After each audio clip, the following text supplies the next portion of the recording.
Lufta tregtare ishte në fokus të leksionit të hapur që profesor doktor Arben Malaj mbajti sot në Universitetin e Qrem Çabej në Gjirokastër. Në fjalën e tij për student dhe pedagog të këtij universiteti u shpreh se sot bota është në shqetësimin e madh të rritjes së tarifave për importet nga presidenti amerikan, duke renditur edhe pasojat. Është e vërtetuar shkencërisht në gjithë historinë e zhvillimit ekonomik që tarifat e rritura rrisin inflacionin. Rritja e inflacionit zvoglon të ardhët e atyre që ka në xhep të gjithë. Në momentin që bien të ardhët disponueshme, ka më pak konsum. Në momentin që ka më pak konsum, ekonomia bie. Ekspertët mendojnë që ekonomia amerikane mund të shkojë deri në recesion.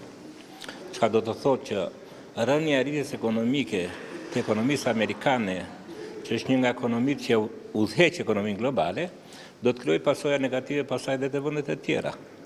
Ose ekspertët në Itali kanë parashikuar që lufta tregtare, në kushtet kur Italia ka borxhe të larta dhe kosto të rëndë të borxhit publik, mund të shtyjë ekonominë italiane drejt një situate që mund të ketë një përkeqësim të zhvillimit të saj ekonomike deri në stagflacion. Ajo çka sugjeron Malaj për një Shqipëri me ekonomi më të qëndrueshme dhe të pandikuar nga luftra tregtare është qeverisja në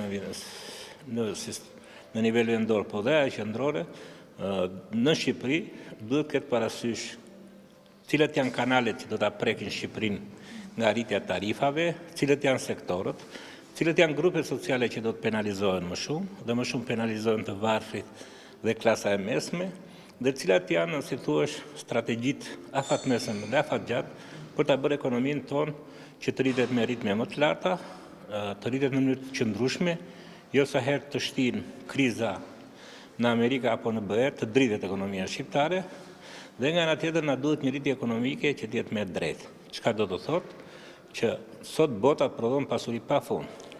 Aq sa 8 miliarderët më të mëdhenj në botë kanë pasuri sa 3.5 miliard njerëz. Kjo pasuri e përqendruar në pak duar ka rrit pabarazinë.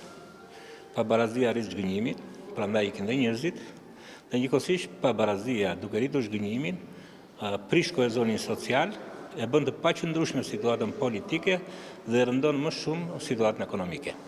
Malaj është një mik i vyer për Universitetin e Gjirokastrës, i cili po jep kontributin e tij për ndërkombëtarizimin e këtij institucioni akademik.